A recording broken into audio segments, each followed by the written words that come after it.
So next we're gonna chain, and that's what you do at the very beginning of your project to start it. So I'm gonna make my slip knot, and if you need to watch the video, it's the one with the light blue yarn. I'm gonna put it on my hook. I'm gonna tighten it a little bit. I still have a little bit of room. So you're gonna need to know how to hold your yarn. It's gonna be really awkward at first. So this right here is called the tail because it is cut. We're not doing anything with it. This connected to like my whole ball of yarn, this is called your working yarn. So I'm gonna grab my working yarn with my left hand and my hook with my right hand. I like to put my finger right here to hold that loop. Uh-oh, see how I got a little loose?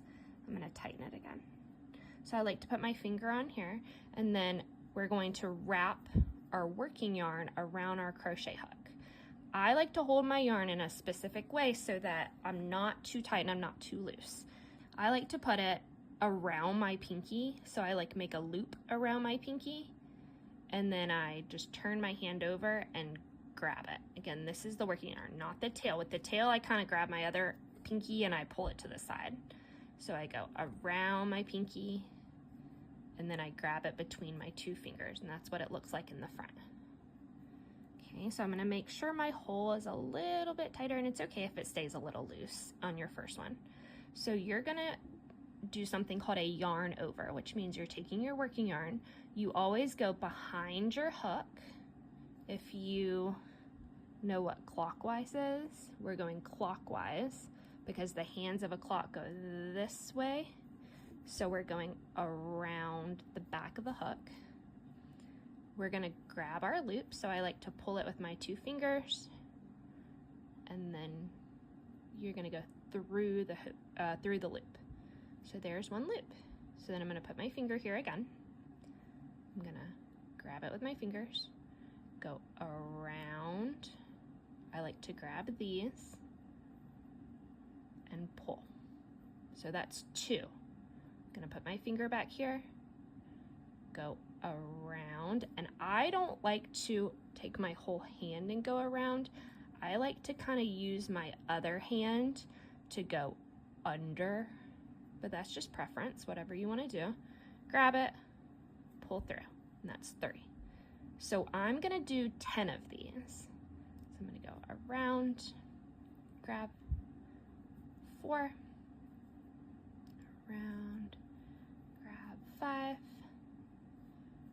around 6, around 7, around 8, around 9, and one more, 10. So when you're starting a project with a chain, you always want to do one more than the number of stitches you want. So I want my square to be 10 stitches across, and so that means I'm gonna make 11 chains. So I'm gonna do one more, and then I can count and make sure that there's 11 by counting we call them the bumps. So the one on your hook doesn't count. I just took my crochet hook out because I want to count them and make sure, and I wanted to be able to use both hands, and that's fine. You just need to make sure you pull that loop a little longer so that it doesn't unravel. So this one doesn't count as one because that was what my hook was on.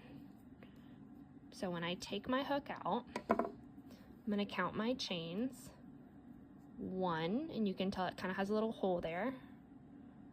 2, 3, 4, 5, 6, 7, 8, 9. That one kind of looks a little funky, but that's okay.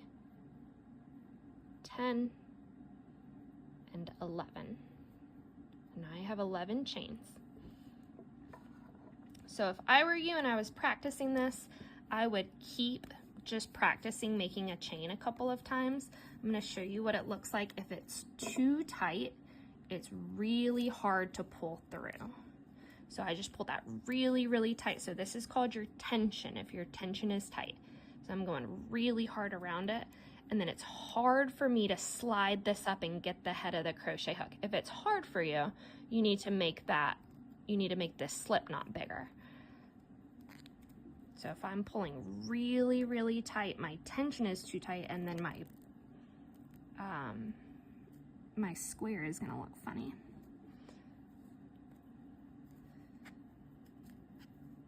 I'm pulling really tight. This is not what you should do. I just want to show you what it will look like.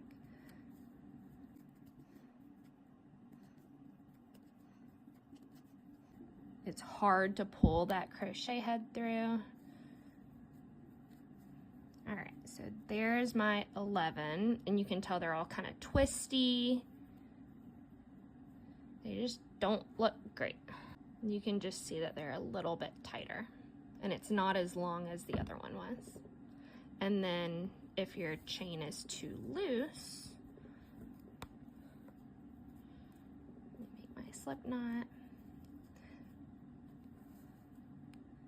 So if I have like a lot of space between, I'm gonna put my tail to the right. Why am I not focusing? And then if I just go really, really loose, it's harder to work with, but that's okay. Y'all's tension is going to be not great at the beginning because you're learning, and that's okay.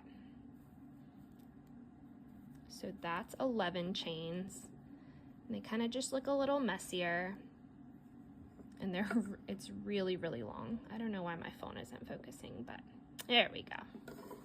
It's really, really long. So that is the two probably biggest issues that y'all will have, is either too tight or too loose. So just keep practicing. I would practice doing a chain like 5 or 6 times. So then I would just take it out. So pull, pull, pull, pull, pull till you get to your slip knot. You can take your slip knot out and keep practicing making a slip knot, or you can just take it out to the slip knot and keep practicing the chain.